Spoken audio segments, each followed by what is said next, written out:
we're in the eastern part of France, in Saint-Louis, where the Cristallerie de Saint-Louis was first established in 1586 and had an uninterrupted activity until today. This factory was purchased by Hermès in the mid-1990s, and last year we saw the first result of the combination of skills between La Montre Hermès and La Cristallerie with the incredible crystal Atmos that really marked the spirits. This year we saw these really beautiful and original crystal dials, so let's discover how it's done.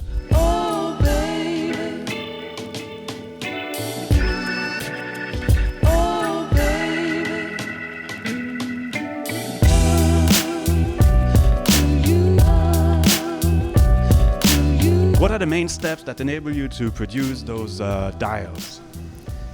Les principales étapes pour arriver à réaliser les cadrans pour la montre Hermès, en fait, c'est fabriquer des baguettes. Donc à partir de ces baguettes-là, on met à disposition les baguettes pour les personnes qui font les fonds, qui coupent ces baguettes à une hauteur de 7 mm. Elles sont posées sur ces fonds. Ensuite, elles sont montées en température et donc le verrier viendra prendre ce fond de façon à évacuer l'air qu'il y a entre les différentes baguettes.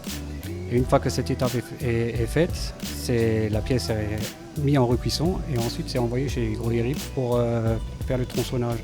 Et c'est là en fait qu'on se rend compte si notre façon de faire est bien faite ou pas. Et c'est là que les bulles se dévoilent, les impuretés qu'il y a entre les différentes baguettes. Mais pour l'instant, on arrive à maintenir ce procédé. In this process, there's a lot of waste.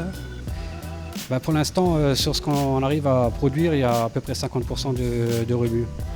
On essaye naturellement tous les jours de repousser les rebuts le plus loin possible, mais fondamentalement, on a toujours des saletés qui se coincent là-dedans. Donc, on continue dans ce sens-là. What are the main difficulties that you encounter? Les principales difficultés, c'est vraiment d'évacuer l'air qu'il y a entre les baguettes et c'est vraiment ce qui ressort le plus souvent et c'est les grosses difficultés que Gros Hérip, pas Gros Hérip, mais c'est là que ça ressort chez Gros Hérip. Et donc c'est l'ATB qui s'occupe des cadrans ensuite, qui nous signale effectivement qu'il y a plus de bulles ou moins de bulles. Donc c'est selon notre procédé de fabrication qu'il faut changer ou améliorer. So we're talking crystal dials, but is that fragile? La pièce en elle-même, une fois usinée, elle est très fragile. Elle fait 0,6 mm d'épaisseur, donc si le moindre petit choc, si on la laisse tomber, elle est cassée, ça c'est sûr et certain. Mais je pense que une ATB sauront faire pour protéger ces cadrans dans la montre. Thank you for all this information.